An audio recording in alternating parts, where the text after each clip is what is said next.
오늘 말씀 야고보서 1장 1절에서 8절까지입니다. 야고보서 1장 1절에서 8절입니다. 교독하시고 8절을 함께 읽습니다. 먼저 말씀 보기 전에 기도하겠습니다. 사랑의 하나님 감사합니다. 우리가 하나님께 시험을 당할 때 간혹 두려움도 있고 제대로 잘 살아내지 못하는 경우도 있습니다. 그러나 오직 하나님만 붙들고 가기를 원합니다. 오직 하나님만 신뢰하고 끝까지 인내하기를 소망합니다. 가던 길에서 포기하지 아니하고 주님 말씀하신 그 자리까지 끝까지 가기를 기도합니다. 이 시간 주님께서 우리에게 주시는 이 말씀 온전한 사랑의 말씀입니다. 말씀 마음으로 받고 이 삶으로 이어지기를 또한 기도합니다. 우리 인생이 조금 더디다 할지라도 포기하지 않고 오직 예수님만 바라보고 끝까지 가기를 간절히 기도합니다. 주님 감사합니다. 예수님의 이름으로 기도드렸습니다. 아멘.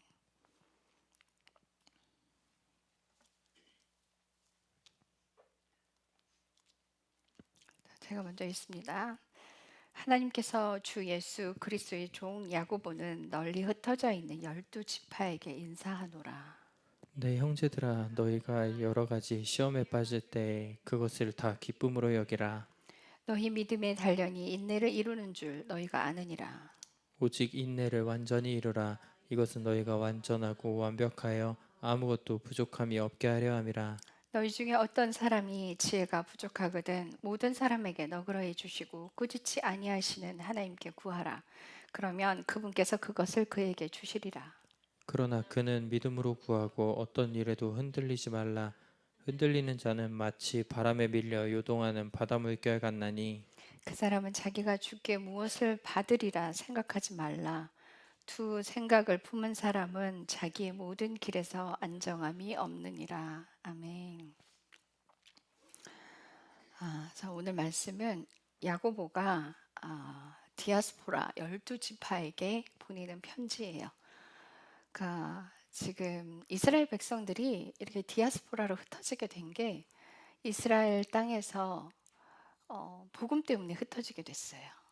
그들이 이제 먼 땅으로 전부 다 흩어지게 되고 핍박이 시작되고 AD 70년에 디도 장군에 의해서 예루살렘까지 파괴되면서 이제 전 세계로 유대인들이 다 흩어지게 됐죠. 근데 여러분들이 여기서 지켜보시기는 그 당시 예수님 가시고 부활하시고 올라가신 뒤에 또 예수님 계시던 그 시절에도요 12지파는 없었어요. 왠지 아세요? 북이스라엘이 아수르의 이제 지배를 받기 시작하면서 그들이 다 섞여 버렸어요. 그러니까 혈육으로 12지파는 없어요. 혈육상으로는 12지파는 다 흩어지고 없어요. 그리고 남유다를 유대인들이 베냐민 지파와 그 유다 지파가 남쪽에 남아 있어서 10지파만 위쪽에 지배를 받았죠. 근데 그 지파를 합쳐서 유다라고 부른 이유가 뭐냐면요. 이들이 그냥 베냐민 지파는 굉장히 숫자가 작았어요. 그래서 유다 지파에 흡수가 돼 버렸고 한 지파만 남아 있다고 얘기를 해서 그래서 유다라고 불렀어요. 그래서 그들을 유대인이라고 불러요. 유다 지파기 때문에. 근데 그 유대인들만 혈육을 자기 혈통을 지켜오고 있었어요. 그런데 나머지는 없죠. 다 섞여 버렸으니까. 그런데 여기서는 12지파라고 얘기를 하고 있어요. 그래서 우리가 하나님 안으로 들어가는 것은 혈육이 아니라 하나님을 믿는 사람들, 예수님을 믿는 사람이라는 거 여러분들 아셔야 돼요. 혈육이 아니에요. 마지막 때 하나님이 예수님이 재림하시고 이 땅에 그 하늘의 예루살렘이 내려왔을 때 땅 분배를 하십니다. 그때 12지파는요. 전 세계 믿는 사람들 거기서 12지파가 생겨날 거예요. 이스라엘의 12지파가 아닙니다. 하나님을 믿는 자들의 12지파예요. 그래서 그 이스라엘 백성으로 들어가는 사람들은 순종하는 사람들. 유대인과 지금 이스라엘 땅에 사는 사람들과 이방인들을 전부 다 합쳐서 그 안에서 12지파가 나올 거예요. 혈육으로는 하나님 따지지 않아요. 결단코 그렇게 하지 않아요. 자, 그런데 하나님께서 이스라엘을 결단코 버리지 않으셔요. 이스라엘 버리고 뭐 이방 사람들 안에서 12지파를 하는 게 아니에요. 에베소서에 말씀하신 것처럼 이방인과 이스라엘은 하나예요. 예수 그리스도 믿는 그 형제 자매 안에서 하나인 거예요. 이미 하나예요. 자, 그래서 이 널리 흩어져 있는 12지파에게 이제 그 야고보가 편지를 해요. 자, 그런데 내 형제들아 하고 이야기를 해요. 내 형제들아, 너희가 여러 가지 시험에 빠질 때, 자, 믿음의 사람들이 하나님께 연단을 받아요. 믿지 않는 사람들은 하나님 잘 안 건드려요. 믿지 않는 사람들 고통 가운데 들어가는 거는 그들의 죄 때문에 잘못해서 또는 이제 세상에 섞여 있기 때문에 그들의 원리대로 고통 가운데 들어가는 거지, 하나님께서 훈련시키기 위해서 주시는 그 시험은 달라요. 자, 그런데 여기서 우리가 2절 봤을 때 템테이션이에요. 이 템테이션이란 단어를 보면은 유혹이라는 단어가 같이 들어가요. 근데 이 유혹이 뭐냐? 우리가 시험을 받을 때 여러 가지 유혹들이 같이 딸려와요. 예수님께서 광야에서 시험 받으셨죠. 어느 때 왔어요? 배고프고 굶주릴 때.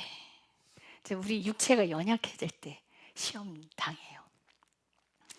이 시험이라는 단어는 단지 그냥 그런 유혹 하나만으로 해석을 할 수가 없어요. 유혹이란 단어만으로 해석을 할 수 없는 게 뭐냐면, 끝에 보면 시험에 빠질 때 그것을 너희가 다 기쁨으로 여겨라 이래요. 그러면서 그 다음 구절에 뭐라고 그러냐면, 너희 믿음의 단련이 인내를 이루는 줄 너희가 아느니라 이래요. 자, 이 시험이 올 때 기쁨으로 여기래요. 자, 믿는 사람들이 고난을 당할 때 이 고난을 시험에 포함시켜요. 고난을 당할 때 이걸 기쁨으로 여기라는 거예요. 이 시험이라는 단어에 우리가 고난 속에 있을 때 유혹이 따라온다는 거 여러분들 아셔야 돼. 그죠? 우리가 고난 가운데 있을 때, 우리가 광야를 갈 때 유혹이 함께 따라와요. 내가 가서 당장 나가서 일하고 싶고, 내가 당장 나가서 구걸하고 싶고, 막 이렇게 막 하나님을 의지하지 않고 내 힘으로 해보고 싶은 것들이, 유혹들이 굉장히 많아요. 사탄의 유혹도 있어요. 그러나 그 고난 가운데 우리가 인내해야 되는 그 안으로 들어가야 하나님의 사랑 안으로 들어가요.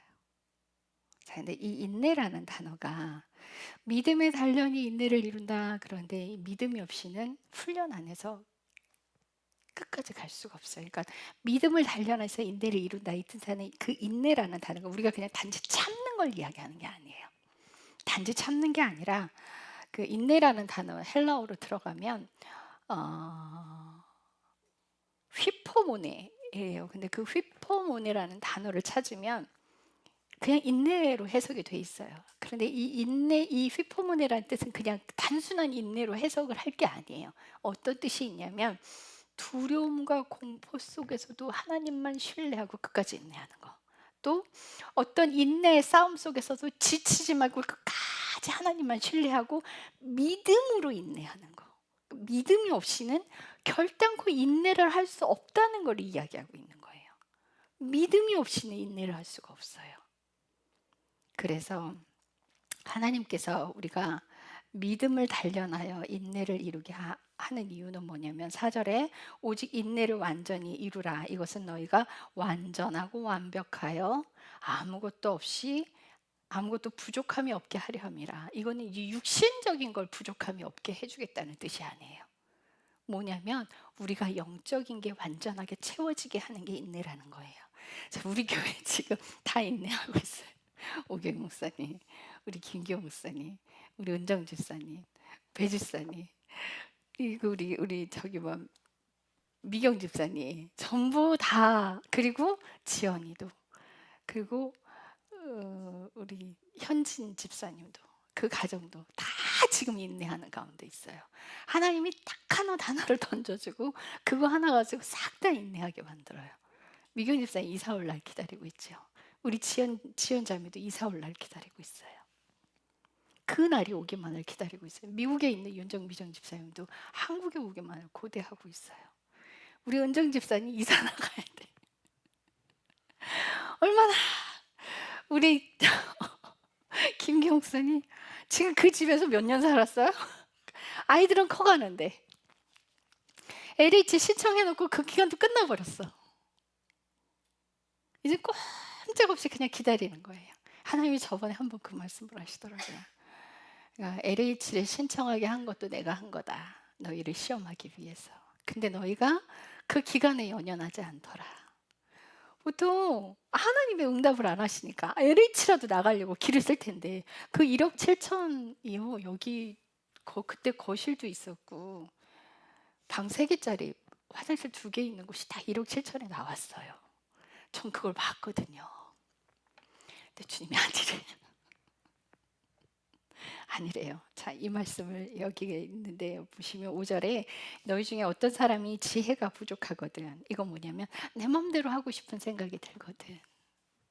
지혜가 부족한 거예요. 하늘의 지혜가 부족한 거예요. 이거는 두 마음이 싸우거든. 이 뜻이에요. 두 마음이 서로 인내해야 되는데 그 인내하는 가운데 두 마음이 싸우거든. 그렇게 되거든. 모든 사람에게 너그러이 주시고 꾸짖지 아니하시는 하나님께 구하라. 그러면 그분께서 그것을 뭐를 지혜를 돈을 주신다는 게 아니에요. 지혜를 주신다는 거예요. 그래서 우리가 물을 때 하나님께서 답을 주시는데 내가 일할 거야. 요즘도 그래요. 요즘도 하나님 뭐라고 하시냐면 주님 부르면 다 아셔. 다 됐어. 이러셔. 다 됐어. 다 됐어. 이 말씀을 하셔요. 물질은 꽉 막혀 있고 물질이 꽉 막혀 있어요. 그래서 우리 저기 뭐예요? 솔로몬 하면서 집기 들어오고 간판 새로 하고 썬틴지하고 현수막하고 돈 들어갈 일이 많았잖아요. 그리고 강사 비용이 있고 막 들어갈 일은 막 천지에 깔렸는데 한 푼도 안 들어와. 주님 어떻게 할까요? 그랬더니 대출 받으라는 마음을 주셔서 그래서 이제 대출 받아서 갈아타면서 메꾸고 막 이랬거든요. 자, 그런데요. 그 다음에 또 돈이 좀 들어와야 되잖아. 안 들어와. 이제 다 됐다면서요. 주님 이제는 이것 좀 해결하시죠. 다 됐어. 다 됐어. 은정이 집 기도해서 다 됐어. 우리 오경 목사님도요. 이사 가셔야 되거든. 아이들이 덩치마가 막 이만하잖아요. 승렬이가 오면 와 있을 곳이 없어. 이 집도 이사 가야 되고 다 이사 가야 되고 우리 배집사님도 그 집에 너무 작거든. 이사 가셔야 되고 다 이사 가셔야 돼. 다 옮겨야 돼. 근데 주님은 다 됐다 말씀만 하셔요. 그런데 제가 한번 그랬어요. 주님이 다 됐다는 용현동에서부터 하셨거든요. 용현동에서부터 하셨거든요. 근데 그 다 됐다는 것 때문에 계속 있네. 그 다 됐다는 음성 때문에요. 또 그 자리에 있는 거예요. 손 안 쓰고. 그때도 1억 7천짜리 방 나왔을 때도 다 됐다. 그냥 다 됐다. 그래서 어떻게 해요? 꼼짝 못하죠. 이제 주님께서 저번에 김경사님 오라고 불러놓고는 그러시더라고요. 내가 너희를 시험했어. 근데 너희가 흔들리지 않더라. 고맙다 이러셔요. 고맙다. 근데 김경사님, 시험인지도 몰랐는데요.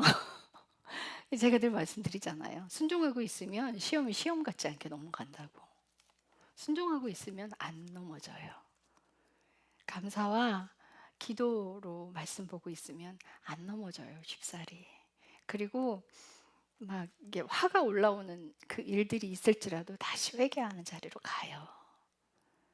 그래서 여러분들 만약 모두가 다 그렇겠죠. 우리가 다 모두가 다 인내하는 가운데 있고 지금 모두가 다 그 시험 속에 있어요. 그런데 기쁨으로 여기래요. 왜요? 예수님의 생명이 들어오시니까. 예수님의 생명이 들어오면 완전하게 되는 거예요. 이 땅에 완전한 건 아무것도 없어요. 정말 아무것도 없어요. 뭘 해야 우리가 완전하게 될까요? 완전하고 완벽하게 되려면 하늘로부터 오신 그 예수님이나 아버지 외에는 완벽하고 완전한 게 없어요. 그분만이 완벽하고 완전하시거든요. 그러니까 아무것도 부족함이 없게 하려 함이라라는 것은 육신적인 부족함을 말씀하시는 게 아니에요. 우리가 육신적으로는 좀 불편하고 어려워도 영적인 걸로 다 이겨낼 수 있다는 거예요. 자, 우리 말씀 한 구절 찾는데요. 음,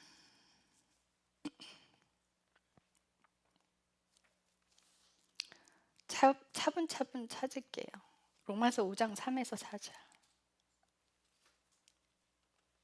로마서 5장 3에서 4절.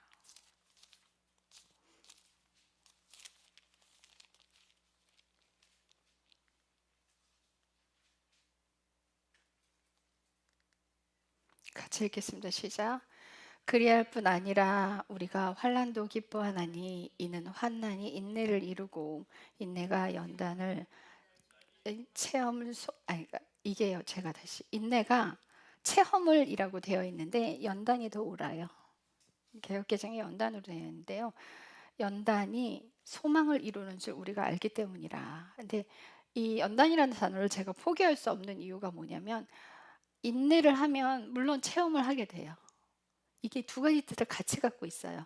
연단이란 단어가 우리가 연단 받으면 인내하면 연단되는 거고 그게 경험을 하게 돼요. 하나님을 체험하게 만들어요. 결국은 우린 다 이사하게 될 거고요. 결국은 하나님이 약속하신 그 일들이 다 이루어질 거예요. 인내를 하면 체험을 하게 돼요. 하나님의 살아계심을. 근데 그게 연단이 되지 않으면 예수님의 생명이 우리 안에 들어오지 않아요. 만약 우리가 시험 가운데 있다. 그래서 기쁜 거야. 무엇 때문에? 예수님의 영원한 생명이 우리 안에 들어오시기 때문에. 그래서 기쁜 거예요.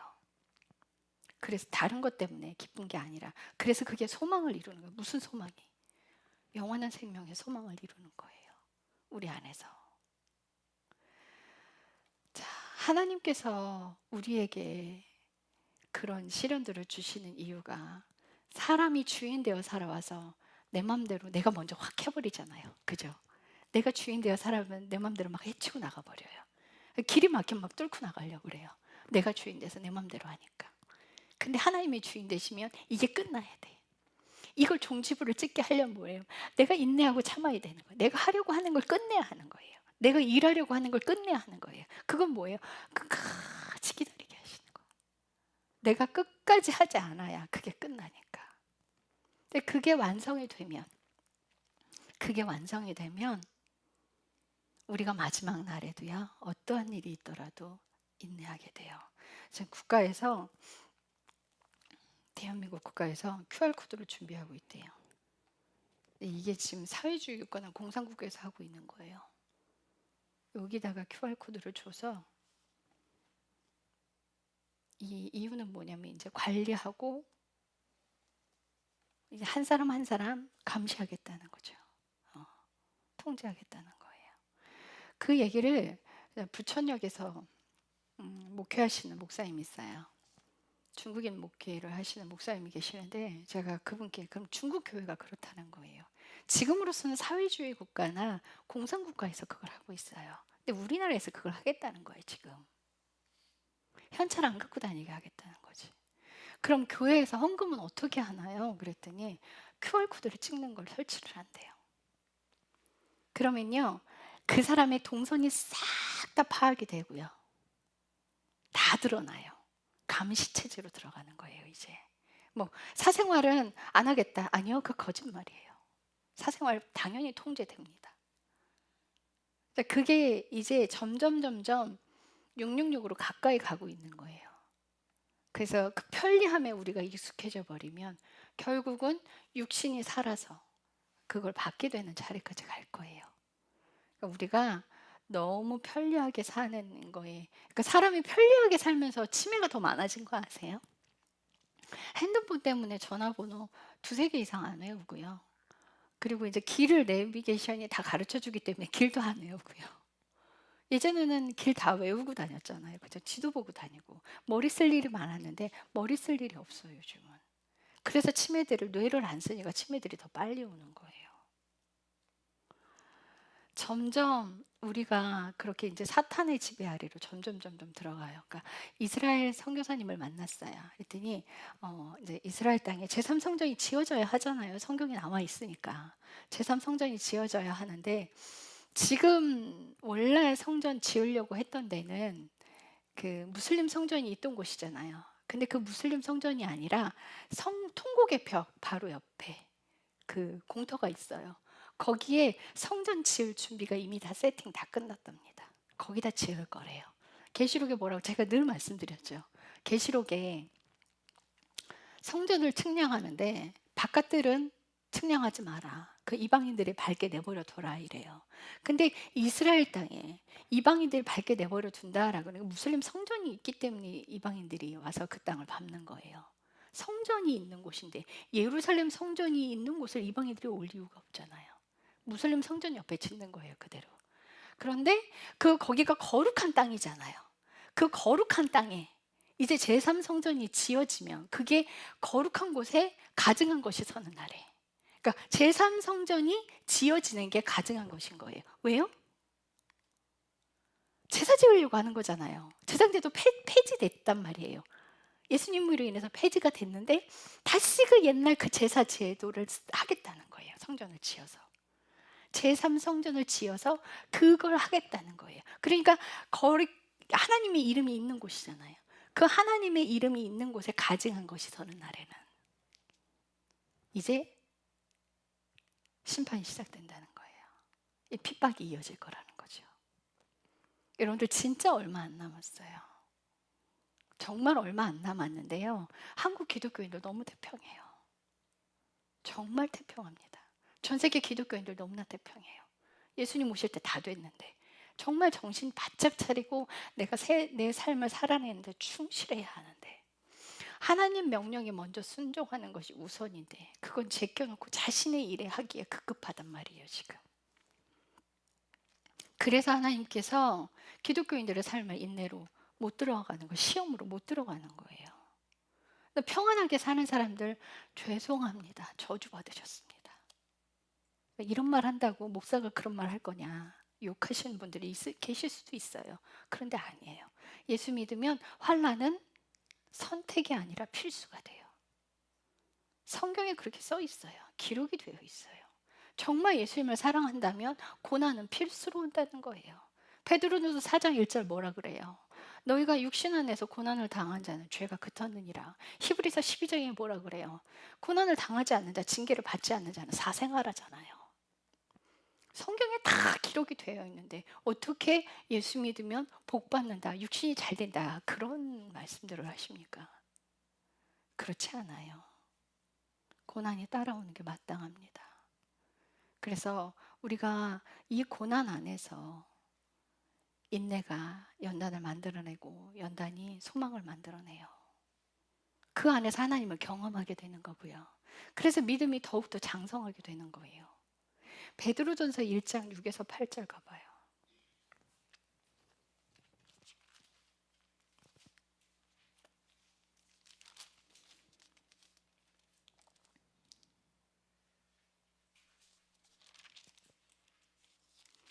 일장 6에서 8절 함께 읽겠습니다. 시작. 비록 지금은 필요가 있어 너희가 여러 가지 시험으로 인해 잠시 금심하고 있지만 그 구원을 크게 기뻐하나니 이것은 너희 믿음의 단련이 불로 단련되어도 없어지는 금을 단련하는 것보다 훨씬 더 귀하여 예수 그리스도께서 나타나실 때에 칭찬과 존귀와 영광으로 드러나게 하려 함이라. 자, 이게 이 영광을 얻기 위해서 우리가 연단 안으로 들어가는 것은 마땅한 것이다. 자, 9절 시작. 이는 너희가 너희 믿음의 결말 곧 너희 혼의 구원을 받았기 때문이라. 우리가 영혼의 구원을 받는다라고 이야기를 하는데 아니요, 틀렸어요. 혼의 구원이에요. 그러니까 성경의 번역의 오류거든요. 영혼의 구원이 아니에요. 이 영의 자리는 사탄이 있느냐 하나님의 영이 있느냐의 그 자리 싸움이고요. 우리 인간은 혼이에요. 혼이 깨끗해져야 그 영의 자리에 하나님의 영이 들어오셔요. 그래서 우리가 구원받는 건 혼의 구원이에요. 그래서 영혼육을 나누고 있는 거예요, 성경이. 그래서 만약 영혼이 하나로 묶여져 있다면 영혼육을 나눌 이유가 없죠. 그냥 영혼이죠. 우리의 영의 주인이 하나님의 영이 되어서 그분이 주인 되어서 그분의 명령대로 살아가는 거예요. 예수 그리스도가 하나님의 영으로서, 그분들이 하나님의 영으로서 하나의 명령 체계로, 예수님께서 그러세요. 내 뜻은 아버지의 명령에 순종하는 거라고요. 예수님 요한복음에 너무나 많은 곳에 말씀하고 있어요. 나는 스스로 아무것도 할 수 없노라. 내 아버지가 하시는 일을 보는 것 외에 난 아무것도 할 수 없노라. 아버지의 명령이, 그분의 명령이 난 영생인 줄 아노라 그래요. 그래서 나는 아버지의 뜻대로 말한다는 거예요. 그분이 명령하신 대로 말한다는 거예요. 예수님의 계획대로, 예수님의 명령대로가 아니라 아버지의 명령대로. 그래서 하나님의 영이 우리 안에 들어오면 우리도 아버지의 명령대로 사는 삶을 사는 거예요. 한 영이니까. 그 영에 사람의 영이 아니라, 사람의 영은 그릇이라고 설명드렸어요. 그릇이에요.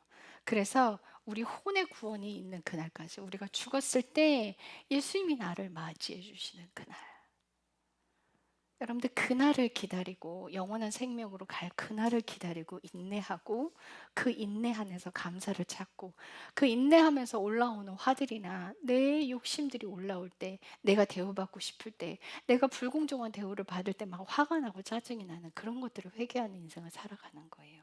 내가 없어지는 인생. 내가 없어지면 내가 불공정한 대우를 받아도 마땅하게 여기겠지요. 근데 저도 아직도 살아있는 것 같아요. 아직도. 야, 이래서 바울이 그런 고백을 했구나 싶어요.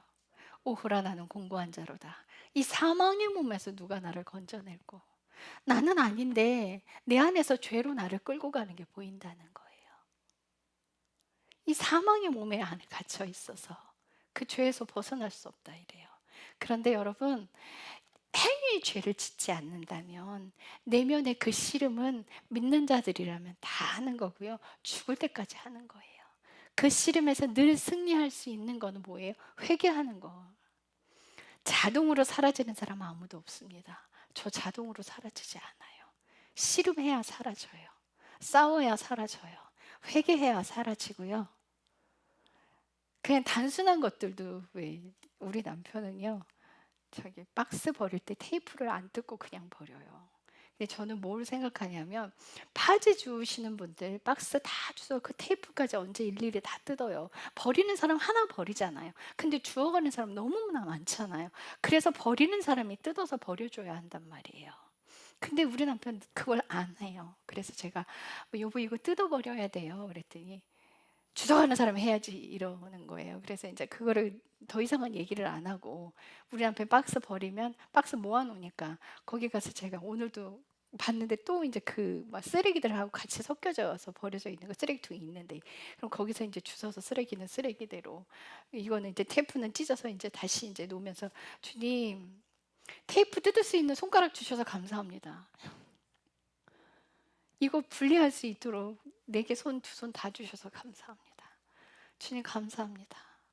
이게 그래서 감사를 그래서 찾아야 한다고 말씀드리는 거예요. 뭘 감사하냐고요? 불평이 너무 많이 올라와서 감사거리를 못 찾고 있는 거예요. 감사를 계속 찾으셔야 돼요. 아기의 신앙. 우리 남편은 뭐 아기가 있어서 그러는 건 아니에요.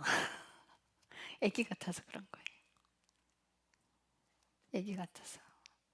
근데 그걸 그냥 어여쁘게 부드럽게 봐줄 수 있는 인생을 살아갈 수 있는 건 그냥 회개를 잘해서. 회개를 잘해서. 회개 안 하면요, 막 제 안에서 막 이게 막 올라와요. 저도 늘상 회개는 늘상. 우리는 그런 인생을 사는 거예요. 자동으로 안 사라집니다. 절대 자동으로 되지 않아요. 자, 아이들을 다루면서도 부모가 인내해야 되고요. 사람을 상대하면서도 우리는 인내해야 되고요. 요즘 얼마나 싸울 일이 많은 세상이에요. 이기적인 세상이라, 그죠? 우리는 어디 가나 인내해야 되는 사람이고, 뭐가 싸움이 붙어도 손해보는 자리로 가야 되는 사람들인 거예요. 우리가 그래요. 예수님 때문에. 예수님의 생명이 내 안에 들어오기 위해서 그 인내하는 삶을 살아가야 합니다. 호세아서 10장 2절에 보면 두 마음을 품은 자들이, 개역개정에 보면은 두 마음을 품은 자들은 벌을 받을 거라고 되어 있어요. 근데 결국은 뭐냐면 두 마음을 품게 되면 결국은 심판으로 갈 수밖에 없다는 거예요. 그러니까 우리가 두 마음을 품는 데는 내 생각이 너무 많아서. 그래서 여기는 8절에 보면 두 생각이라고 번역이 되어 있어요. 내 머릿속에 생각이 많아서, 내 생각이 많아서, 내 생각이 많아서. 그래서 하나님의 생각도 예수 그리스도와 하나의 생각으로 해야 되고, 한 마음을 품어야 순종하는 길로 갈 수 있어요. 그래서 이런 사람들은 불안정해요. 결국은 이 두 마음을 품고 있으면요, 혼란스러워져요. 그래서 내 마음을, 내 생각을 없애는 쪽으로 가야 돼요. 결국은. 그래야 내가 포기가 돼야 하나님 명령에 순종하는 인생을 살게 돼요. 휘포모네. 끝까지 신실하게 하나님만 믿고 그 믿음이 흔들리지 않고 끝까지 갑시다. 우리 하나님께서 약속하신 그날이 올 거예요. 우리 그냥 끝까지 인내합시다. 뭐 안 되면 우리 혼자 그냥 교육관에 살면 돼. 그냥 이 자리에 살면 돼요. 하나님 일하실 날이 끝까지 근데 올 거예요. 우리 인내가 끝나면. 우리에게 완벽하고 완전하게 하려고, 하나님의 생명 우리에게 주시려고 인내하게 하시는 건데, 우리가 실수할 수 있고 다시 일어섭시다. 그분이 계시니까, 예수님이 계시니까 다시 일어섭시다. 그래서 예수님만 바라보고 끝까지 가시는 여러분들 되기를 축복합니다. 시험 당할 때 내 마음이 앞서면 시험이 넘어집니다. 시험하는 자가 있어요, 여러분. 시험을 누가 해요? 사탄. 또 누가 해요? 하나님이 해요. 또 유혹이에요. 그런데 흔들리지 않으려면 오직 하나님만 붙들어야 돼. 우린 그 방법밖에 없어요. 내 마음이 미혹되지 않게, 내 마음에 욕심이 생기지 않게 내가 철저하게 관리해야 돼요. 기도합시다. 사랑하는 하나님, 감사합니다. 오직 주님만 바라보기를 원합니다. 예수 그리스도의 생명이 우리 안에 완전히 들어오셔서 완전하고 완벽하고 부족함이 없게 되는 그날까지, 우리 육신이 끝났을 때 예수님을 만나는 그 순간까지 우리가 흔들리지 않는 믿음 안에 있기를 기도합니다. 주님 사랑합니다. 이 시간 간절히 소망하기는 우리가 인내하는 이 시간 속에 포기하는 마음이 앞서지 않기를 기도합니다. 인내하는 이 시간 속에서 오직 예수님만 바라보기를 기도합니다. 절망하지 않고 낙담하지 않기를, 고통 가운데 있는 우리 현진 집사님, 그 자리에서 하나님만 더 바라보고 오직 예수 그리스도만 찾기를 기도하고 소망합니다. 그 딸에게 위로를 주시고 그 딸에게 평안함을 주시며 그 딸의 마음에 찬양을 주시기를 기도합니다. 주님 감사합니다. 예수님의 이름으로 기도드렸습니다. 아멘.